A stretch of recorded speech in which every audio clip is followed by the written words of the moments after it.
Alright, Joe here, welcome back to We Need to Talk. This is the show that looks at football on the internet over the past 365 days. Because today is an end of year special We Need to Talk. I'm going to be looking at one story you might well have missed, as well as dishing out the Football Daily alternative end of season awards. But we're starting by talking about Sergio Contreras Koke Pardos. That's right, we're talking about Koke. No, not the Atletico Madrid central midfielder. If you've come here thinking that the Atletico Madrid central midfielder Koke was a drug kingpin, then you're a moron. It's the original Koke, okay?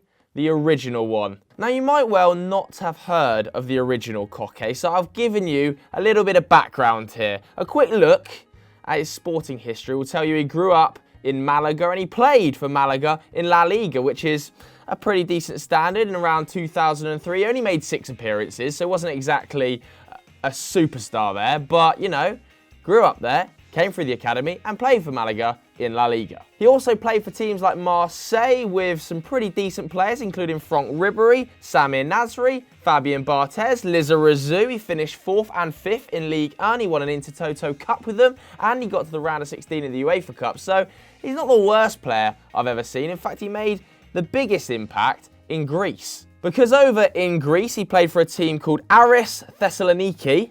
Probably my best ever pronunciation on the continent. Probably because I've been on holiday. But anyway, he was playing for Aris, and he actually became something of a cult hero because he took them up a division and then he finished 4th with them in the first season in the Greek top flight. He also went on to become captain, and I actually think in and around Thessaloniki, he's something of a hero. The rest of his career was a little bit hit and miss. He went over to America, played for the likes of Houston Dynamo. He played in Spain for Rayo Vallecano again before eventually returning to Aris Thessaloniki. Nailed it every single time. And then it doesn't really say whether he retired or not. I don't think he's still playing, but he never officially left Aris. But I don't think we'll be seeing him on the pitch anytime soon, just in case he still does somehow find his way into a matchday squad, because he's been caught up in the middle of a major drug-busting operation down in southern Spain. Now, this story was first picked up by Diario Sur, which is a local newspaper from Malaga, and then really made headlines in El Confidencial, which is a digital newspaper in Spain focusing on politics and major news headlines. Diario Sur claimed that the Spanish Civil Guard, which are involved in drug-busting operations, raided a number of properties around Andalusia, which is a Spanish region, including houses in Granada, Malaga, and Sevilla, which is a pretty big operation. It's claimed that the operation was called Mas Koke, which I'm guessing is a reference to his name. You know, Koke, Coke, not too sure. Don't speak Spanish. Either way, it targeted Koke in his hometown in Estepona, where he was arrested along with 20 others. More than 150 civil officer agents took part in the operation, recovering a hell of a lot of drugs, a hell of a lot of guns, a hell of a lot of money, and some documents. A police spokesperson told reporters some 20 people were arrested. They were in possession of nearly a ton of hashish, which is like marijuana resin, quite potent marijuana, as well as 700,000 euros or $775,000. To make matters worse for Koke, it doesn't just appear he was part of this operation, it appears he was the drug kingpin that headed the whole thing. A source told AFP, which is a French newspaper agency, that he was the head of the organisation and that the raids turned up weapons, including sidearms, rifles, as well as paperwork. There's yet to be any further comment from Koke or the Spanish media about the raids, but he is still being held under suspicion. So I don't know what's going to happen to Big Koke, but he's gone from Intertoto Cup finalist, massive trophy, to drug kingpin. 2019, football, mental. Rather than doing our regular The Good, The Bad and The Ugly section, we're mixing up this week and we're doing the FD Alternative Awards. Some random categories that we randomly chose in the office. They've got absolutely no rhyme or reason behind them. We just thought they were pretty fun. Biggest house of 2019. Nominees include Jamie Vardy, Morelos, the Rangers player, Adil Rami for his episode of Fort Boyard, and Scott Brown for being Scott Brown. And the winner is Adil Rami for somehow appearing on Fort Boyard.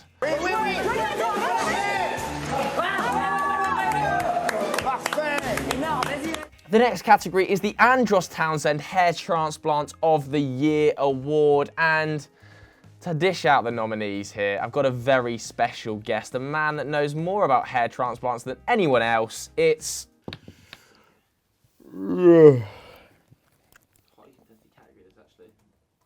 Nominees for the Andros Townsend Hair Transplant of the Year include David Silva, Ricardo Quaresma, Wazza, and Jordan Shaqiri. First up, David Silva. Yeah, we all know this one. Pretty successful, a lot of good coverage there. Ricardo Quaresma, one I wasn't so familiar with.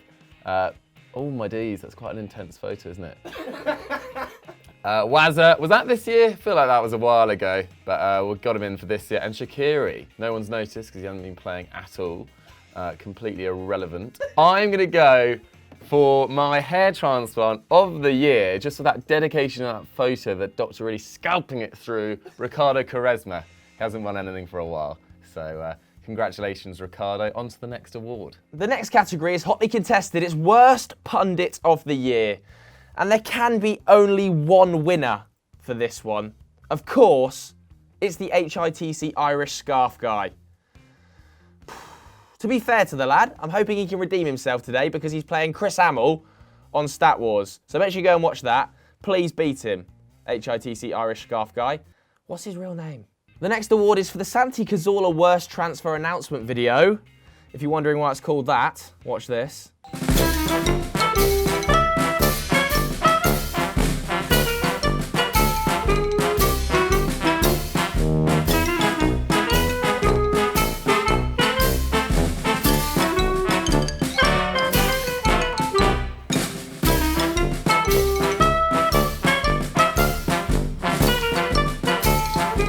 Again, only one nominee for this award. It's James McCarthy. This was so f***ing bad, Palace had to delete it.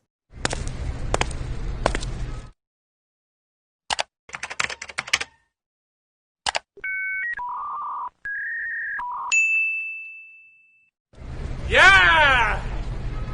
This is the category for footballers who've had shockers outside the game. Nominee number one is Cristiano Ronaldo for that shocking Shopee advert.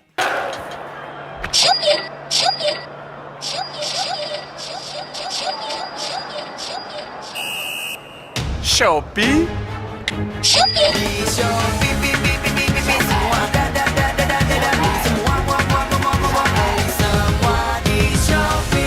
Two is Neymar for his random as f*** appearance in Money Heist. A mí no me gusta el fútbol ni la fiesta. Pero seguro que sabes qué tipo de fútbol juega Brasil. Bonita. Three is Mesut Ozil for killing it on Fortnite. Ja, easy. 12 Kills, danke. And last, but by no means least, is Sergio Aguero in the Teeny music video that's got 127 million views. And the winner, of course, is Cristiano Ronaldo in Shopee. Just look how happy he is. Shopee? It's time now for the out of context FD moment of the year. If you don't already follow this account on Twitter, make sure you go and do it now. Nominees include Doogie climbing a mountain. So I shat myself attempting to scale Mount Kilimanjaro.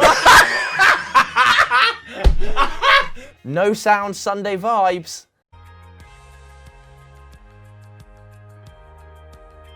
Chris Hamill on his private parts. And yes, my penis is that crinkly. I'm extremely dehydrated. And Zach doing whatever this is. Of course, the winner has to be shat himself on Mount Kilimanjaro. Doogie Critchley soiled his pants and got taken down by the house. I've fallen apart. It's everybody's favourite award next. FD Video Moment of the Year. Nominees include Ernie Santiago. Who is it? Ernie Santiago. Who? Ernie Santiago. Who the f*** is that guy? I'm Googling him right now. He's not even coming up on Wikipedia. He's not. The photos I'm getting is of a bodybuilder. It's Fabianski. I've had it with this referee. Honestly, this ref is a Are shambles. you kidding me? Are you It was kidding sent me? in by Ernie Santiago, wasn't it? You stupid idiot. So it was Fabianski. To stop you here, look at the photos that come up when you type in Ernie Santiago as well. Doogie getting waxed. Oh, you bastard! God. Ah! Mikey McCubbin eating a leaf in the latest Journeyman. Pretty good. And Of Rashford! Oh my God! Oh, please. It's gonna happen. It's gonna happen. Rashford! There can only be one winner. Of course, it's Rashford! And finally, the one that everybody wants to win. It's the Swagato Sarkar Award for FD Fan of the Year. Never happened last year because we forgot about it, so I brought it back. Nominees include Sam Goz, Menez 18, Tamish Bahal, and Room Cobra. The winner of the 2019 Football Daily Fan of the Year Award and winning some piece of tat from the FD office if you finally get in touch with us, of course, is Sam Goz. Well done, Sam. Give yourself a pat on the back. Let us know your address and we'll send you some tat. So that's it for We Need to Talk in 2019. I'll be back in 2020 when normal service is resumed. If you want to watch Irish Scarf Guy against Chris Hamill on Stat Wars, please go over to Eurofootball Daily and watch that right now. Thanks very much for watching. Goodbye.